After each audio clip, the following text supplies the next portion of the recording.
الحمد لله رب العالمين والصلاة والسلام على سيدنا ونبينا محمد وعلى آله وأصحابه أجمعين. السلام عليكم ورحمة الله وبركاته.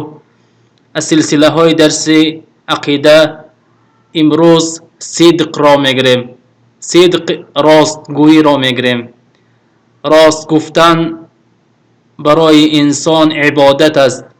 دین ما با اخلاق های خوب امر میکند. یکی از این امرها راست گفتن است. راست گفتن این عملی عبادت می باشد. الله سبحانه و تعالی می گوید یا ایها الذین آمنوا اتقوا الله و کونوا مع الصادقین. ای کسانی که ایمان آوردید از خدا بترسید و همراه صادقان باشید، همراه راست گویندگان باشید. این امر الله است برای مؤمن ها که باید همراه صادقان باشند، همراه راست گویندگان باشند. این امر دلالت به وجوب میکند ما باید همه وقت سخن راست و کار راست را اجرا کنیم. اینچنین پیامبر صلی الله علیه و سلم امر کرده میگویند علیکم بالصدق، برای شما راستگویی است. ابن قیم رحمه الله میگویند برای بنده از همه چیزی فایده ناک این راست گفتن به الله و راست گفتن به رسول او می باشد صلی الله علیه و سلم.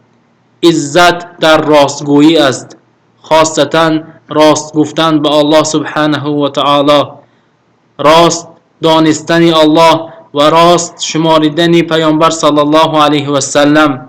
هر یک سخن الله و رسول را راست شمرده و هر یک گفته آنها را اجرا کردن این عبادت است. صفتی راستگویندگان را الله در قرآن ذکر کرده به ما خبر می‌دهد که واذکر فی الکتاب ابراهیم انه کان صدیقا نبیا. ذکر کن ای محمد صلی الله علیه وسلم ابراهیم علیه السلام را که او از جمله راستگویندگان و پیامبری خداوند بود. و اینچنین در دیگر آیت اسماعیل علیه السلام را ذکر میکند که میگوید واذکر فی الکتاب اسماعیل انه کان صادق الوعد و کان رسولا نبیا.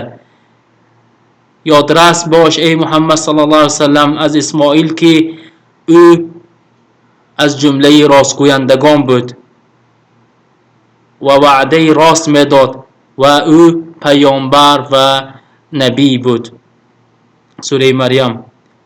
برادران و خواهران، ببینید الله سبحانه و تعالی برای ما یادرس میکند که آنها از جمله صدیقان، آنها از جمله راستگویندگان بودند. برای همین ما نیز از جمله راستگویندگان باشیم تا که الله سبحانه و تعالی را عبادت خالصانه کرده باشیم. هر یک عبادت خالصانه این صداقت و این راست شماری الله می شود.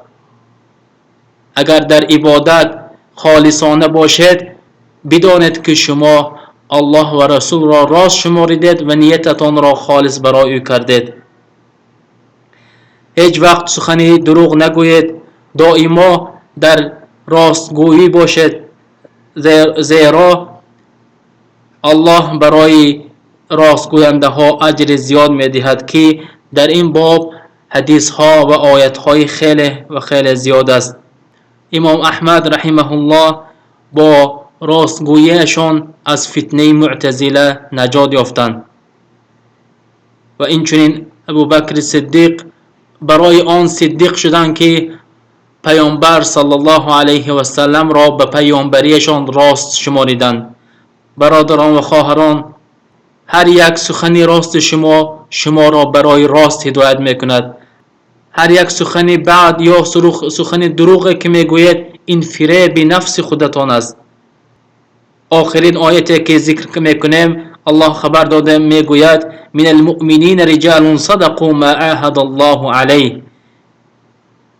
این صفتی صحابگان بود که الله ذکر که میگوید مؤمن های بودند که مردهای راستگوینده به عهد الله راست گفته الله را در عبادت میکردند. ما نیز از جمله راستگوینده ها باشیم. هر یک بنده ای که سخن راست میگوید نزد الله را از جمله راستگوینده ها نوشته می شود. هر یک سخنی که راست میگوییم ایمان ما زاید می شود و هر یک سخنی که دروغ میگوییم ایمان ما سست می شود. از الله سبحانه و تعالی میپرسم که هر یک گوینده و شنونده را از جمله راستگویندگان گرداند. و صلی الله علی نبینا محمد و علی آله و اصحابه اجمعین.